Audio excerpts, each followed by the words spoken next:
अस्सलाम वालेकुम व्यूअर्स, मैं हूं मोहम्मद ताहिर और बायोलॉजी के लेक्चर नंबर 14 के साथ हाजिर हुआ हूं। और आज का जो टॉपिक ऑफ डिस्कशन है वो है enzyme and factors affecting the rate of enzyme. In the very first हम बात करेंगे कैरेक्टरिस्टिक्स ऑफ एंजाइम के बारे में, देन हम बात करेंगे लॉक एंड की हाइपोथेसिस के बारे में, देन हम इंड्यूस फिट हाइपोथेसिस को देखेंगे, देन हम factors affecting the rate of enzyme के बारे में बात करेंगे और एट द एंड हम बात करेंगे लिमिटिंग फैक्टर के बारे में।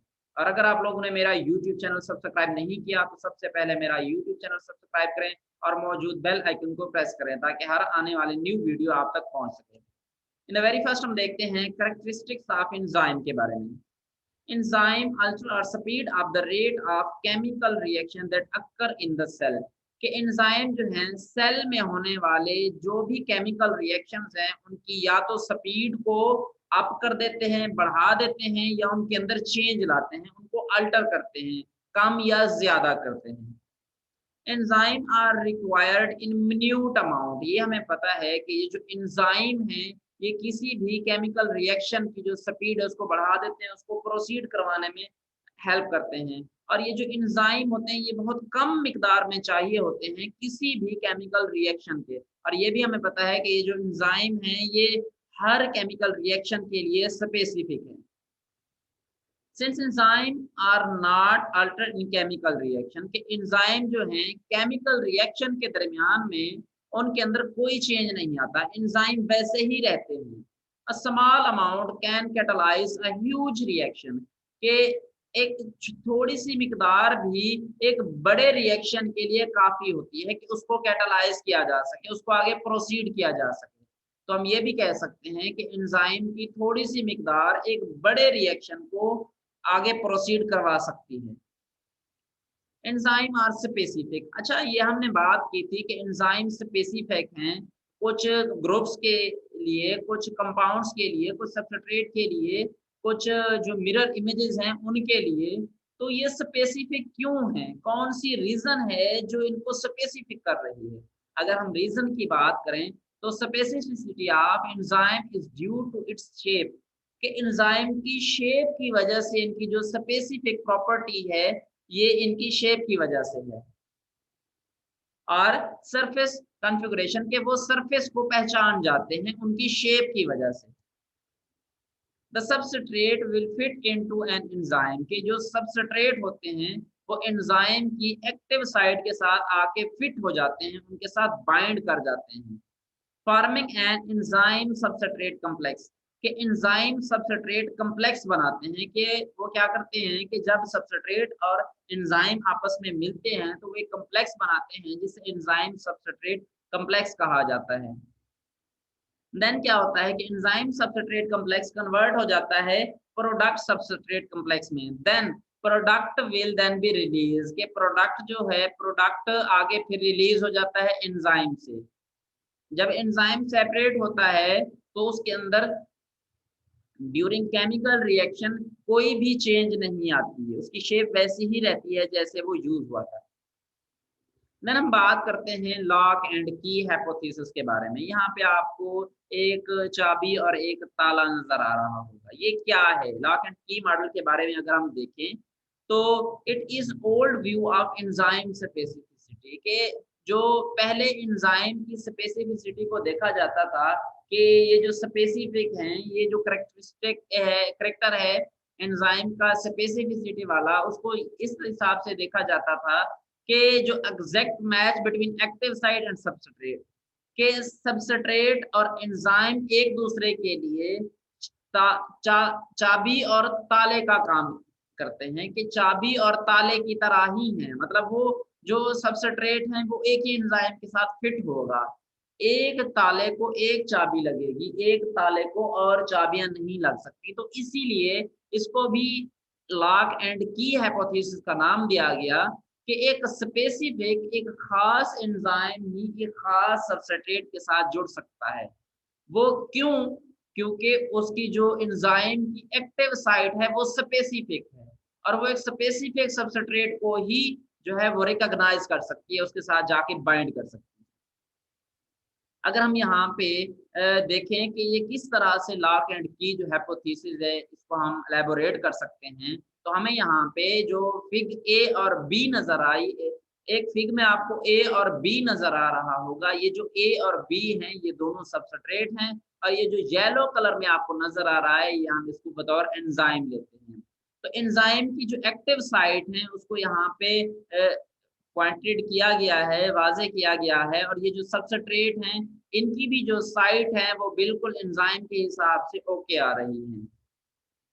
तो देन हम देखेंगे कि ये सबस्ट्रेट जाके एंजाइम की एक्टिव साइट के साथ फुली बाइंड हो जाएंगे और एंजाइम सबस्ट्रेट कॉम्प्लेक्स बनाएंगे। एंजाइम सबस्ट्रेट कॉम्प्लेक्स बनाने के बाद क्या होगा, जो प्रोडक्ट होंगे वो प्रोडक्ट जो होंगे वो सेपरेट हो जाएंगे, क्योंकि हमारे पास जो रिएक्टेंट थे वो रिएक्टेंट ए था और रिएक्टेंट बी था। जब इनने एंजाइम सबस्ट्रेट कॉम्प्लेक्स बनाया तो ये जो रिएक्टेंट थे ये प्रोडक्ट ए बी में कन्वर्ट हो गए। ए बी में कन्वर्ट होने के बाद एंजाइम को लेफ्ट कर दिया, छोड़ दिया, और एंजाइम की जो शेप थी इन द वेरी फर्स्ट देखें और एट द एंड देखें तो दोनों की जो है वो सिमिलर है और एंजाइम की शेप में कोई चेंज नहीं आई। जस्ट एंजाइम ने इन रिएक्टेंट को मिला के इनको इनका जो रिएक्शन था उसको प्रोसीड करवाया।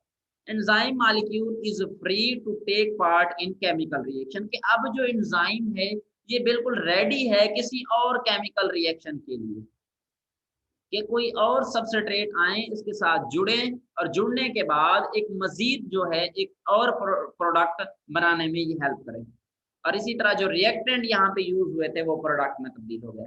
तो इस हिसाब से हम लॉग एंड की हाइपोथेसिस को जो है एलैबोरेट कर सकते हैं।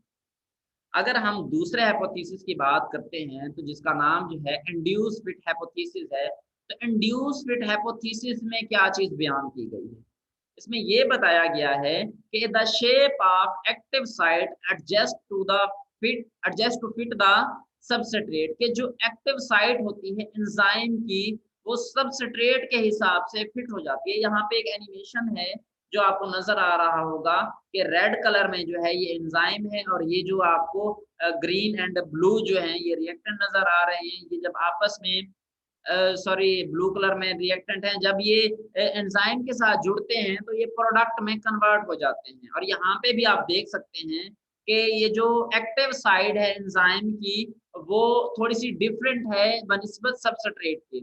जब सबस्ट्रेट एक्टिव साइड के साथ आके जुड़ता है तो एंजाइम भी अपनी एक्टिव साइड को इतना वेरिएट कर लेता है कि वो सबस्ट्रेट की साइड के साथ जो है टाइटली अच्छे से बॉन्ड बनाए, अच्छे से उसके साथ जुड़ जाए। और एट द एंड हम देखें तो ये जो प्रोडक्ट बनेंगे वो तो एंजाइम को छोड़ देंगे, बट यहाँ पे हम ये देखेंगे कि बेशक के थोड़ा सा चेंज आया था एंजाइम की स्ट्रक्चर में, एंजाइम की सबस्ट्रेट जो साइट थी उस पे, एंजाइम की एक्टिव साइट में, बट एट द एंड हम देखें तो एक्टिव साइट जो थी वो बिल्कुल वैसे ही है जैसे पहले मौजूद थी। और अब ये जो एंजाइम है एक रिएक्शन प्रोसीड करवाने के बाद अब अगेन रेडी है किसी और रिएक्शन को प्रोसीड करवाने के लिए।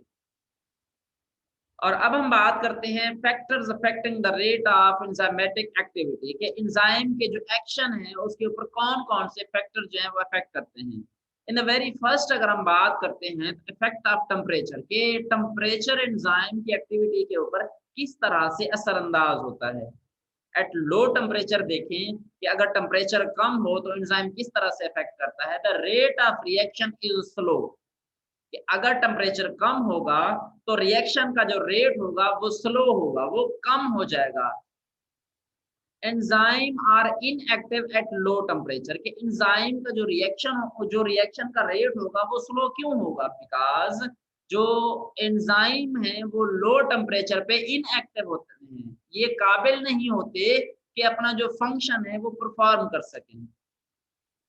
और अगर every 10 degree rise in temperature rate of reaction increase by double, कि यहाँ पे ये थोड़ी सी मतलब इंटरेस्टिंग सी बात है कि हर 10 डिग्री टेम्परेचर के बढ़ने के साथ जो एंजाइम का रेट ऑफ रिएक्शन होगा वो डबल हो जाएगा। बट ये भी एक लिमिट है कि खास हद तक टेम्परेचर बढ़ता जाए तो रिएक्शन का रेट जो होगा वो डबल होता जाएगा।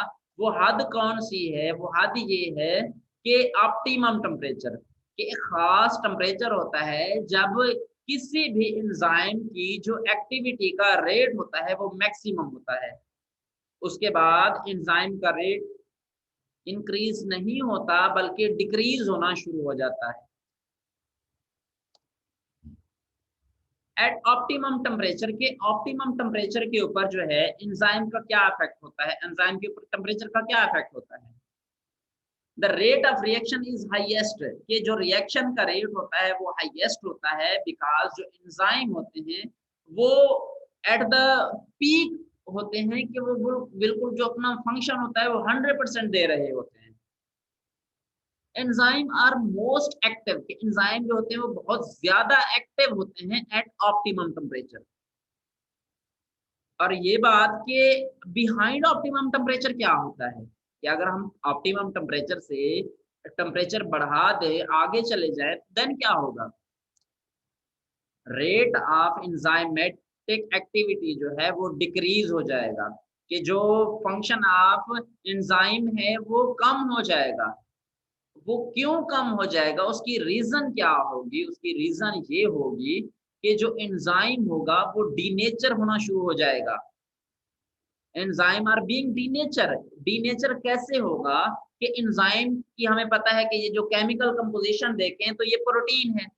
अब प्रोटीन के अंदर जो है वो बॉन्डिंग मौजूद होती है, तो इनके अंदर जो मौजूद हाइड्रोजन बॉन्डिंग है are easily disrupted by increasing temperature, के टेम्परेचर बढ़ने की वजह से जो हाइड्रोजन बॉन्डिंग होगी वो डिस्टर्ब हो जाएगी और जो प्रोटीनियस नेचर के एंजाइम हैं वो डीनेचर हो जाएंगे, वो अनबाइंड हो जाएंगे और उनकी जो स्ट्रक्चर बनी होती हैं प्राइमरी, सेकेंडरी, टर्शियरी, क्वाटरनरी जिसके बारे में हमने बात की थी वो अनबाइंड हो जाते हैं और इसको जो शेप होती है वो मेंटेन नहीं रहती। Effect of temperature on the rate of reaction, कि अगर रेट ऑफ रिएक्शन के ऊपर टेम्परेचर का इफेक्ट देखें तो हम चार्ट की फॉर्म में कैसे इसको एलेबोरेट कर सकते हैं। एट द वेरी फर्स्ट देखें पॉइंट 0 के ऊपर at enzyme is less active very low temperature, कि बहुत ज्यादा कम टेम्परेचर के ऊपर जो एंजाइम की एक्टिविटी होती है वो बहुत लो होती है। सपोज अगर हम एंजाइम के जो टेम्परेचर होंगे वो रिएक्शन का वो बढ़ा दें देन क्या होगा, at the as the temperature rises, के टेम्परेचर अगर बढ़ेगा एंजाइम एक्टिविटी इंक्रीज, के एंजाइम की जो एक्टिविटी होगी वो इंक्रीज होगी, बढ़ेगी। कब तक बढ़ेगी, वो usually the enzyme is twice as active for every 10-degree rise in temperature until the optimum temperature is reached, कि अगर ऑप्टिमम टेम्परेचर तक पहुंचने में 10 डिग्री टेम्परेचर बढ़ा दिया जाए किसी केमिकल रिएक्शन का, तो उस केमिकल रिएक्शन की जो स्पीड होगी वो डबल हो जाएगी, ट्वाइस हो जाएगी। वो ट्वाइस क्यों होगी, क्योंकि जो एक्टिविटी ऑफ एंजाइम है वो मैक्सिमम होगा। और ऑप्टिमम टेम्परेचर पे क्या होगा, optimum temperature is reached, enzyme is most active, के एंजाइम बहुत ज्यादा एक्टिव होंगे ऑप्टिमम टेम्परेचर के ऊपर। देन हम देख रहे हैं कि अगर तो ऑप्टिमम टेम्परेचर से जो टेम्परेचर है वो बढ़ जाए, ज्यादा हो जाए, देन क्या होगा, behind the optimum temperature enzyme activity decreases, के एंजाइम की जो एक्टिविटी है वो कम हो जाएगी, वो कम होना शुरू हो जाएगी, वो कम होती जाएगी और एट द एंड क्या होगा कि enzyme has lost its ability to catalyse the reaction, कि एंजाइम के पास जो एक खसूसियत है कि वो किसी केमिकल रिएक्शन को प्रोसीड करवा सकता है, कैटलाइज कर सकता है, वो अपनी ये खसूसियत खो देगा। वो क्यों खोएगा, क्योंकि उसकी जो शेप होगी वो अनवाइंड हो चुकी होगी, वो डीनेचर हो चुका होगा, उसके अंदर जो बॉन्डिंग है हाइड्रोजन बॉन्डिंग वो डिस्टर्ब हो चुकी होगी, वो टूट चुकी होगी, खत्म हो चुकी होगी, जिसकी वजह से उसकी एक्टिव साइट ही मौजूद नहीं होगी जिनके थ्रू उसने सबस्ट्रेट के साथ बाइंड करना होता है। तो इसलिए वो जो है उसकी जो एक्टिविटी होगी वो 0 तक आ जाएगी। जो नेक्स्ट फैक्टर है हमारे पास वो है इफेक्ट ऑफ पीएच, के पीएच का क्या इफेक्ट होता है केमिकल रिएक्शन के ऊपर। एंजाइम हैज ऑप्टिमम पीएच, के हर एंजाइम की एक खास पीएच होती है, खास पीएच तक ही जो है वो अपने जो फंक्शन है वो फुली परफॉर्म करता है। अगर पीएच के अंदर चेंज आए तो एंजाइम की एक्टिविटी के ऊपर भी इफेक्ट होगा। Deviation from optimum pH will decrease enzyme activity के अब बिल्कुल सेम सिमिलर लाइट टेम्परेचर के जिस तरह से अब जो पीएच होगी वो बढ़ती जाएगी और जो एंजाइम का रेट होगा वो भी बढ़ता जाएगा। जब ये ऑप्टिमम पीएच तक पहुंच जाएगा कि ऑप्टिमम पीएच तक हम पीएच को बढ़ा देंगे किसी भी एंजाइम की तो एंजाइम मैक्सिमम वर्क कर रहा होगा। बट जब हम ऑप्टिमम पीएच से बढ़ेंगे तो उस एंजाइम की एक्टिविटी कम हो जाएगी और कम होते होते बिल आखिर वो स्टार्टिंग पॉइंट लाइक 0 तक आ जाएगा। इफेक्ट ऑफ देन हम देखते हैं effect of substrate and enzyme concentration on the rate of reaction के सबस्ट्रेट और एंजाइम की कंसंट्रेशन की बात करते हैं तो वो किस तरह से किसी भी केमिकल रिएक्शन के रेट के ऊपर इफेक्ट करता है। Increasing substrate concentration will increase rate of reaction until a certain limit कि एक खास लिमिट तक अगर हम सबस्ट्रेट की मिकदार को बढ़ाते जाए तो जो केमिकल रिएक्शन होगा वो भी बढ़ता जाएगा, उसका रेट भी बढ़ता जाएगा और एक खास हद तक। वो खास हद कौन सी होगी? वो खास हद होगी द अमाउंट ऑफ एंजाइम। अगर तो एंजाइम की एक्टिव साइट टोटली बाइंड कर गई हैं सबस्ट्रेट के साथ देन तो रेट ऑफ रिएक्शन इंक्रीज नहीं होगा, बिल्कुल भी नहीं होगा। अगर एंजाइम की एक्टिव साइट मौजूद है तो हम सबस्ट्रेट की कंसंट्रेशन बढ़ाते जाएंगे और केमिकल रिएक्शन बढ़ता जाएगा। बिल्कुल सिमिलर ऐसे ही है एंजाइम के लिए कि हम एंजाइम की मिकदार को बढ़ाते जाएं और सबस्ट्रेट की जो साइड्स हैं अगर वो टोटली फिल हो जाए तो एंजाइम का जितनी भी जो अमाउंट है वो बढ़ाएंगे, उससे केमिकल रिएक्शन के ऊपर कोई इफेक्ट नहीं होगा। और यहाँ पे जो है वो लिमिटिंग फैक्टर आएगा। एंजाइम मॉलिक्यूल आर सैचुरेटेड कि अगर कंसंट्रेशन ऑफ सबस्ट्रेट बढ़ाएं तो जो एंजाइम की एक्टिव साइट होंगी वो सारी की सारी जो बाइंड कर जाएंगी वो ऑक्युपाइड हो जाएंगी और इस तरह से एंजाइम की जो कंसंट्रेशन होगी यहाँ पे लिमिटिंग फैक्टर होगा। कैसे लिमिटिंग फैक्टर होगा?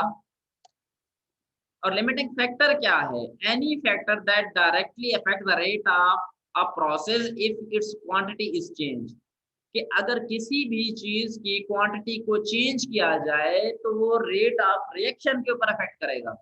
हमने रिसेंटली बात की कि जो एंजाइम होगा वो लिमिटिंग फैक्टर के तौर पे काम करेगा। वो लिमिटिंग फैक्टर के तौर पे कैसे काम करेगा? वो इस तरह से काम करेगा कि जो एंजाइम की तादाद बढ़ाएंगे तो एंजाइम की एक्टिव साइट बढ़ेगी, एंजाइम की एक्टिव साइट बढ़ेंगी तो सबस्ट्रेट तो ऑलरेडी मौजूद है तो उनके दरमियान में जो होगी वो बॉन्डिंग होगी और जो रेट ऑफ रिएक्शन होगा वो बढ़ेगा। The value of limiting factors has to be increased in order to increase the rate of reaction के rate of reaction को बढ़ा जो अगर रेट ऑफ रिएक्शन को बढ़ाना है तो हमें लिमिटिंग फैक्टर की जो वैल्यू है उसको इंक्रीज करना पड़ेगा, वो बढ़ाना पड़ेगा कि लिमिटिंग फैक्टर बढ़ेगा देन ही केमिकल रिएक्शन का जो रेट है वो बढ़ेगा। अब हम देखते हैं कोएंजाइम। कोएंजाइम क्या है? ये नाम से ही जाहिर कर रहा है कि को से मुराद हेल्पर और एंजाइम के एंजाइम की हेल्प करने वाला के रिएक्शन के अंदर जो प्रोसेस होता है एंजाइम की उसमें हेल्प करता है। ये क्या चीजें हो सकती हैं? Some enzyme require a coenzyme to bound to them before they can catalyse the reaction कि किसी भी रिएक्शन को प्रोसीड करने से पहले चंद एंजाइम को जो है वो कोएंजाइम की जरूरत पड़ती है। वो कोएंजाइम की जरूरत क्यों पड़ती है? ताकि उस कोएंजाइम के साथ वो बाइंड करके जो है वो रिएक्शन को प्रोसीड करवा सके। और वो कोएंजाइम कौन से होते हैं? जो कोएंजाइम होते हैं वो usually non proteinaceous organic compound होते हैं कि वो प्रोटीनियस नहीं होते और जो है वो ऑर्गेनिक कंपाउंड्स होते हैं। अगर हम वहाँ यहाँ पे एग्जाम्पल की बात करते हैं तो स्पेशली जो है वो विटामिन हैं और जो मोस्टली विटामिन यूज होते हैं वो विटामिन बी के complex B1 2 3 something like that. तो इस तरह से जो बी कम्प्लेक्स होते हैं वो यूज होते हैं बतौर कोएंजाइम। अब हम एंजाइम को थोड़ा सा ओवरव्यू कर लेते हैं कि एंजाइम क्या है। Enzyme biological catalyst which are mainly made of protein के बियोलॉजिकल कैटालिस्ट है, ये प्रोटीन से मिलके बना है। They speed of the chemical reaction without themselves being changed chemically at the end of chemical reaction, के केमिकल रिएक्शन के end पे भी बगैर चेंज हुए जो है केमिकल रिएक्शन की स्पीड को बढ़ा देता है, वेरिएट कर देता है। अगर हम फंक्शन ऑफ एंजाइम की बात करते हैं तो बिल्डिंग अप और सिंथेसाइजिंग कम्प्लेक्स सब्सटेंस, के एंजाइम जो है ये सिंथेसाइज करता है, ये डिफरेंट जो है केमिकल रिएक्शंस में यूज होता है, लाइक एनाबोलिक और कैटाबोलिक के ब्रेकिंग के जो लार्ज मॉलिक्यूल को छोटे मॉलिक्यूल में ब्रेक करने में या छोटे मॉलिक्यूल को कम्प्लेक्स कंबाइन करके बड़े मॉलिक्यूल बनाने में यहाँ पे इस्तेमाल होता है। Breaking down food substance in cell to release energy like cellular respiration, इसमें अगर हम बात करते हैं तो ग्लूकोज से कार्बन डाइऑक्साइड पानी तक के बनने का जो प्रोसेस है वो भी सारा इन्हीं एंजाइम की वजह से होता है। Break down poisonous substance in cell, के हमारी जो बॉडी के अंदर जहरीली चीजें आ जाती हैं, पॉइजनस मटेरियल आ जाता है, उसकी ब्रेकडाउन में भी यही एंजाइम इस्तेमाल होते हैं। अब हम अगर कैरेक्टरिस्टिक्स ऑफ एंजाइम की बात करते हैं तो इन द वेरी फर्स्ट अगर देखें, दे स्पीड अप केमिकल रिएक्शन, ये केमिकल रिएक्शन की जो रेट है, स्पीड है, उसको बढ़ाते हैं। रिक्वायर एंड स्मॉल अमाउंट, की बहुत कम मिकदार में चाहिए होते हैं किसी भी रिएक्शन के लिए। हाईली स्पेसिफिक, ये बहुत मखसूस होते हैं, खास होते हैं चंद जो है वो केमिकल्स के लिए। Work best at optimum temperature and pH, के ऑप्टिमम टेम्परेचर और पीएच के ऊपर बहुत अच्छे से काम करते हैं। May need coenzyme for activity, इस इनको फंक्शन परफॉर्म करने के लिए बाद कोएंजाइम की भी जरूरत होती है। सम कैटलाइज रिवर्सिबल रिएक्शन, की कुछ जो होते हैं वो रिवर्सिबल रिएक्शन भी प्रोसीड करते हैं। अगर मोड ऑफ एक्शन की बात करते हैं तो lower the activation energy of reaction की जो एक्टिवेशन एनर्जी होती है उसको लो करते हैं। वो लो कैसे करते हैं कि जो सबस्ट्रेट के जो मॉलिक्यूल होते हैं उनको आपस में एक दूसरे के साथ कोलाइड करवाते हैं और उस कोलिजन की वजह से उनके दरमियान में जो है वो रिएक्शन प्रोसीड होता है। Interact with substance according to lock and key hypothesis to form enzyme substrate complex, कि ये क्या करते हैं कि लॉक एंड की मॉडल के हिसाब से सबस्ट्रेट के साथ जुड़ते हैं और उनके साथ जुड़ने के बाद एंजाइम सबस्ट्रेट कॉम्प्लेक्स बनाते हैं और उस कॉम्प्लेक्स को आगे फिर प्रोडक्ट सबस्ट्रेट कॉम्प्लेक्स और देन जो है वो प्रोडक्ट में कन्वर्ट करते हैं। अगर हम देखें कि एंजाइम के ऊपर जो इफेक्ट किस तरह से होता है, कि एंजाइम किन चीजों से इफेक्ट होते हैं और कौन कौन सी चीजें इफेक्ट होती हैं।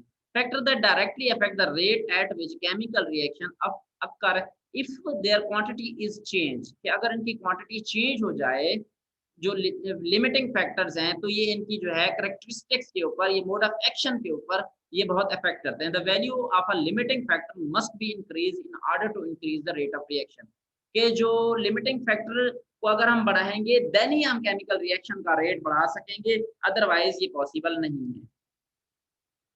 टेम्परेचर और यहाँ पे अगर हम देखें कि कौन कौन से लिमिटिंग फैक्टर हैं, तो ऑप्टिमम टेम्परेचर हो सकता है, पीएच हो सकती है, उसके अलावा अगर देखें तो हमारे पास कंसंट्रेशन ऑफ एंजाइम भी हो सकती है, कंसंट्रेशन ऑफ सबस्ट्रेट भी हो सकता है। Increase in temperature increase the rate of enzyme action until optimum temperature is reach, के ऑप्टिमम टेम्परेचर तर अगर टेम्परेचर बढ़ाते जाएं तो इसका जो रिएक्शन का रेट होगा वो बढ़ता जाएगा।